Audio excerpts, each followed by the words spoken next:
दोस्तों, अगर सपने में मरे हुए लोग दिखाई देते हैं तो हमें बहुत ही महत्वपूर्ण संकेत मिलते हैं। दोस्तों, एक बार देवर्षि नारद यमराज से मिलने के लिए यमलोक जाते हैं। यमराज देवर्षि नारद का बड़े प्रेम से आदर एवं सत्कार करते हैं और उन्हें प्रणाम करते हुए पूछने लगते हैं, ही देवर्षि, यमपुरी में आपका स्वागत है। आपके दर्शन से आज मैं धन्य हुआ और आपके चरण पड़ने से यमपुरी की शोभा बढ़ गई है। इस प्रकार से यमराज के द्वारा स्वागत किए जाने पर देवर्षि नारद प्रसन्न होते हैं और यमराज को भी प्रणाम करते हैं और कहते हैं, हे मृत्यु के देवता यमराज, आपको भी मेरा प्रणाम है। आपके आदर सत्कार से हम अत्यंत प्रसन्न हुए। फिर यमराज नारद जी से कहते हैं, हे देवर्षि, आज आपका यमलोक में आने का क्या प्रयोजन है? अवश्य ही कोई महत्वपूर्ण कार्य अथवा कोई महत्वपूर्ण समाचार लेकर आए होंगे, या फिर हमसे कोई भूल तो नहीं हुई है? कृपया बताइए, मैं आपकी क्या सेवा कर सकता हूँ?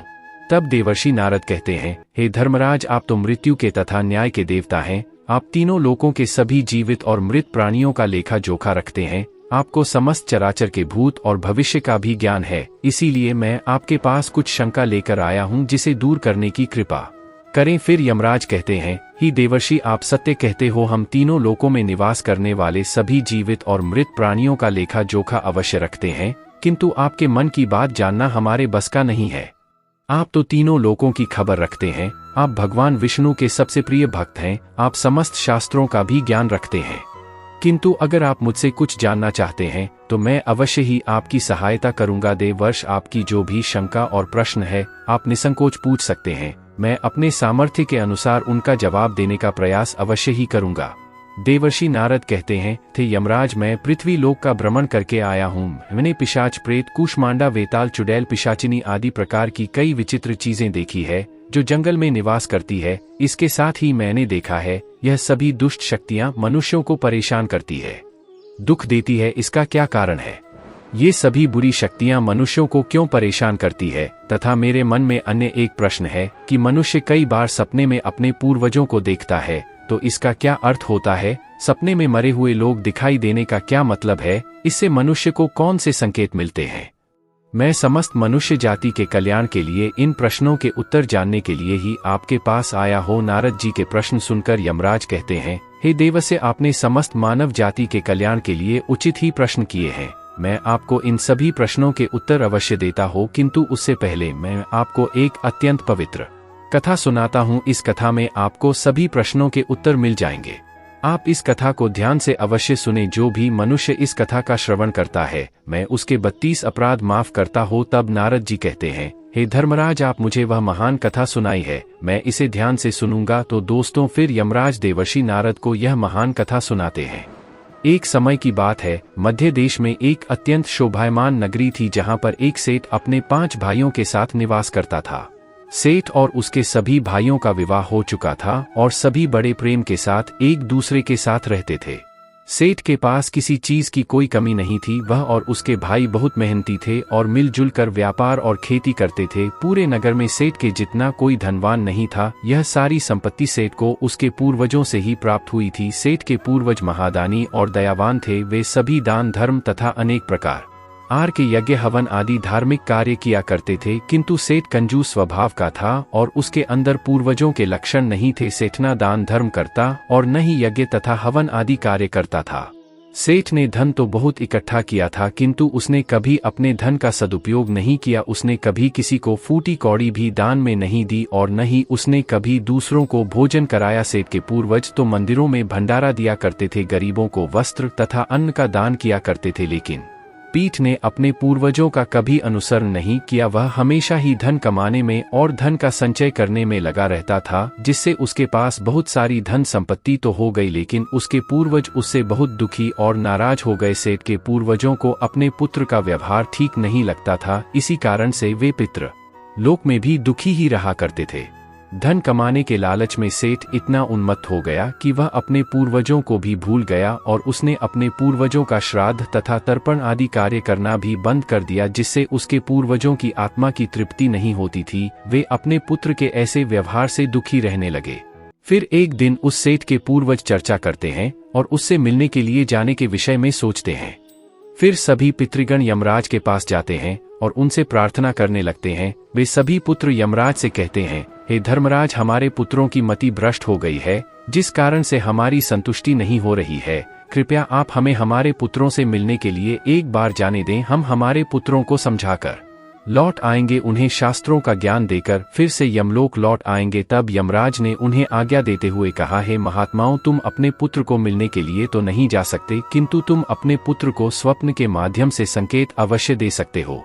फिर वे सभी पितृ इस बात पर सहमत हो जाते हैं और एक एक करके अपने सभी पुत्रों के सपनों में जाकर उन्हें दर्शन देते हैं। सबसे पहले वे अपने बड़े पुत्र के अर्थात उस सेठ के सपने में उसे दर्शन देते हैं और उसे संकेत देते हैं, किंतु उनका बड़ा पुत्र उनके संकेतों को समझ नहीं पाता है। दूसरे दिन जागने पर वह उस सपने को भूल जाता है और अपने पितरों के द्वारा दिए गए संकेतों को भी नजरअंदाज कर देता है। फिर सभी पितृगण अन्य पुत्रों के सपनों में जाकर भी उन्हें दर्शन देने लगते हैं तथा उन्हें अनेक प्रकार के संकेत भी देते हैं, लेकिन उनके बाकी पुत्र भी उन संकेतों को लक्ष्य कर देते हैं। कोई भी अपने पूर्वजों के द्वारा बताए हुए संकेतों को समझ नहीं पाता है, जिससे सभी पितृगण अत्यंत दुखी और नाराज हो जाते हैं। सेठ और उसके भाई धन कमाने के लालच में पूरी तरह अंधे हो चुके थे। उन्हें पूर्वजों के द्वारा प्राप्त दिव्य संकेतों का महत्व कुछ भी नहीं लगता था, किंतु पितरों के स्वप्न में दर्शन देने के कुछ ही दिनों के बाद उस सेठ को व्यापार में नुकसान उठाना पड़ता है। उसे व्यापार में बहुत ज्यादा घाटा होने लगता है, जिससे उसकी सारी धन संपत्ति नष्ट हो जाती है। सभी भाइयों में वाद विवाद और लड़ाई झगड़े होने लगते हैं। पूर्वजों द्वारा जमा की हुई सारी जमीन जायदाद को वे बेच डालते हैं और पूरी तरह से बर्बाद हो जाते हैं।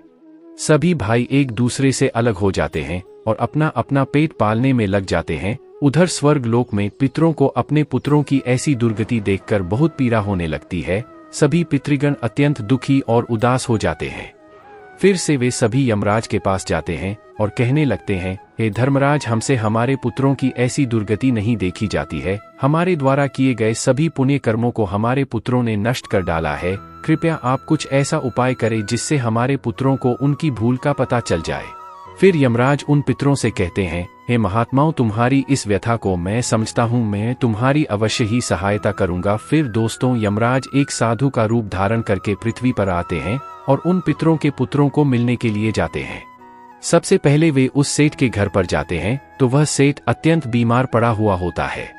सेठ की पत्नी साधु का स्वागत करती है और दान करने लगती है तो वह साधु कहता है, हे पुत्री, तुम्हारे घर में पितृदोष है, उसी कारण से तुम्हारे पति की यह दशा हुई है। तुम्हारे पति के कर्मों के कारण उसके पूर्वज रुष्ट हुए हैं।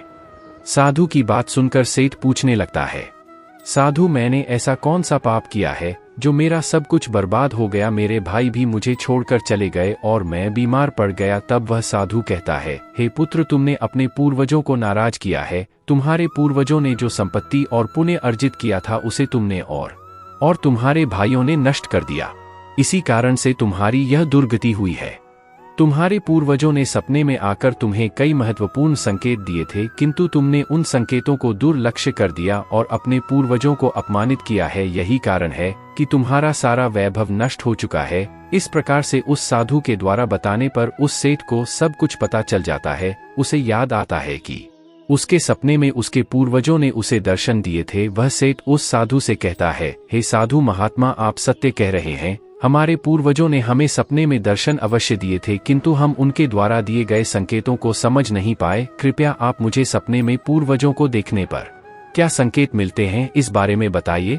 फिर वह साधु कहते हैं, हे पुत्र, अब तुम ध्यान से सुनो। मैं तुम्हें सपने में पूर्वज दिखाई देने पर मिलने वाले संकेतों के बारे में बताता हुआ यमराज कहते हैं, हे पुत्र, यदि पितरों का उद्धार नहीं होता है तो वे प्रेत योनि में ही मृत्युलोक पर भटक रहे होते हैं। वे भूख प्यास से कुल होकर अपने परिवारजनों के घर में प्रवेश करते हैं। यदि सपने में घोड़ा, हाथी, बैल अथवा मनुष्य का विकृत रूप दिखाई पड़े तो समझ जाना चाहिए कि पितृगण अपने पुत्रों के व्यवहार से अत्यंत दुखी है। जो मनुष्य पशु पक्षियों को अन्न का दान नहीं करता है तो उसके पितृ अत्यंत दुखी होकर पशुओं का रूप धारण करके सपने में दर्शन देते हैं। यदि कोई ऐसा सपना आता है जिसमें कोई पशु अथवा जानवर मनुष्य की वाणी में बोलता हुआ दिखाई दे अथवा कुत्ता, बैल, गाय आदि प्राणी मनुष्य की तरह बातें करते हुए दिखाई पड़ते हैं तो इसका यह अर्थ होता है कि मनुष्य के पुत्र उससे अत्यंत रुष्ट है। ऐसे मनुष्य को भविष्य में भयंकर अपमान का सामना करना पड़ सकता है। ऐसे मनुष्य के जीवन में क्लेश होता है। उसके भाई बंधु पशुओं की भांति युद्ध करने लगते हैं। यमराज कहते हैं, यदि सपने में मृत परिजन कुछ मांगते हुए दिखाई देते हैं तो इस स्वप्न को मनुष्य को कभी लक्ष्य नहीं करना चाहिए। इस सपने का यह अर्थ है कि उस मनुष्य के पूर्वज असंतुष्ट है, उनकी पितृलोक में तृप्ति नहीं हो रही है। जिस मनुष्य को सपने में उसके मृत पूर्वज कुछ मांगते हुए दिखाई पड़ते हैं, तो उस मनुष्य का सारा अन्न भंडार समाप्त हो जाता है, वह घोर दरिद्रता में पड़ जाता है, वह भिखारी बन जाता है। इसीलिए उस मनुष्य को तुरंत ही अन्न का दान करके अपने मृत पूर्वजों को संतुष्ट करना चाहिए। यदि सपने में पूर्वज क्रोधी अवस्था में दिखाई देते हैं, तो उस मनुष्य के पूर्वज उसके कार्यों से संतुष्ट नहीं है। वह मनुष्य जो भी कार्य अथवा व्यापार कर रहा है, उसे उसमें नुकसान अवश्य उठाना पड़ता है। उसके द्वारा किए गए सभी कार्य व्यर्थ हो जाते हैं और उनका कोई फल उसे प्राप्त नहीं होता है। यदि सपने में पूर्वज दिखाई पड़ते हैं और अचानक से अदृश्य हो जाते हैं, तो आने वाले समय में उस मनुष्य पर कोई बड़ा संकट आने वाला है, ऐसा समझना चाहिए। यदि सपने में कोई मनुष्य अपने मृत परिजनों को रोता हुआ देखता है, तो उसके पूर्वज उसे यह संकेत दे रहे हैं कि उसे भविष्य में नुकसान उठाना करेगा, उसका सारा धन वैभव नष्ट हो जाएगा और उसे भयंकर दरिद्रता का सामना करना पड़ेगा। आने वाले संकट की घड़ी को देखकर पूर्वज सपने में रोते हुए दिखाई पड़ते हैं। यदि सपने में पूर्वज गंदे और मैले वस्त्र पहने हुए दिखाई देते हैं, तो निश्चित ही उस मनुष्य का सारा धन नष्ट हो जाएगा, वह धनहीन हो जाएगा। तब वह साधु कहता है, हे पुत्र, यदि तुम्हें भी इस प्रकार के सपने दिखाई पड़े हैं, तो तुम्हें अपने पूर्वजों को प्रसन्न करने के लिए दान, धर्म, तर्पण, श्राद्ध आदि कर्म करने चाहिए, जिससे तुम्हारे सभी कष्ट दूर होंगे। उस साधु की बात सुनकर उस सेठ को अपनी गलती का एहसास हो जाता है और वह तुरंत ही अपने भाइयों के पास जाता है और उन्हें साधु के द्वारा बताई हुई बात बता देता है। फिर सभी भाइयों को समझ में आ जाता है कि उनके पूर्वज उन्हें सपने में आकर संकेत दे रहे थे। फिर वे सभी भाई मिलकर नदी के तट पर जाते हैं और अपने पूर्वजों के लिए श्राद्ध, तर्पण, दान, धर्म आदि कार्य करते हैं और अपने पितरों को संतुष्ट करते हैं। फिर एक दिन उनके पूर्वज उनके सपने में आकर उन्हें दस देते हैं और उन्हें नाना प्रकार के संकेत देते हैं। यमराज नारद जी से कहते हैं, हे देवर्षि, जब मनुष्य के पूर्वज संतुष्ट हो जाते हैं, तब मनुष्यों को अनेक प्रकार के संकेत प्राप्त होते हैं। यदि सपने में मृत परिजन सिर पर हाथ फिराते हुए दिखाई देते हैं, इस सपने का अर्थ यह है कि वे बहुत अधिक प्रसन्न हैं। पूर्वज यह संकेत दे रहे हैं कि उस मनुष्य के जीवन में कुछ बहुत ही अच्छा होने वाला है। यदि पूर्वज मनुष्य की ओर हाथ बढ़ाते हुए दिखाई देते हैं, तो पूर्वज यह संकेत दे रहे हैं कि मनुष्य जो भी काम कर रहे हैं, उससे वे संतुष्ट हैं और उसे उस कार्य में अवश्य ही सफलता प्राप्त होगी। यदि सपने में पूर्वज स्वस्थ दिखाई देते हैं, उनके मुखमंडल पर तेज दिखाई देता है और उनके वस्त्र चमकीले और सफेद रंग के होते हैं, तो उन पितरों को मुक्ति मिल चुकी है, ऐसा समझना चाहिए। अगर सपने में पूर्वज दूर आकाश में बादलों पर बैठे हुए दिखाई देते हैं, तो यह शुभ संकेत है। मनुष्य के पूर्वज अत्यंत प्रसन्न है और उसे आशीर्वाद दे रहे हैं। इस प्रकार से उन सभी भाइयों को पूर्वजों के द्वारा शुभ संकेत प्राप्त होते हैं और उनका खोया हुआ सारा धन और संपत्ति उन्हें वापस मिल जाते हैं और सभी भाई मिलजुल कर एक साथ रहने लगते हैं और सुखपूर्वक 100 वर्षों तक जीवन व्यतीत करके दिव्य विमानों में बैठकर पितृलोक चले जाते हैं। तो दोस्तों, इस प्रकार से यमराज ने देवर्षि नारद को पितरों के द्वारा मिलने वाले संकेत बताए हैं। आपको यह कथा कैसी लगी कमेंट करके जरूर बताएं। जानकारी अच्छी लगी तो वीडियो को लाइक करें और कमेंट में जय श्री कृष्ण जरूर लिखें।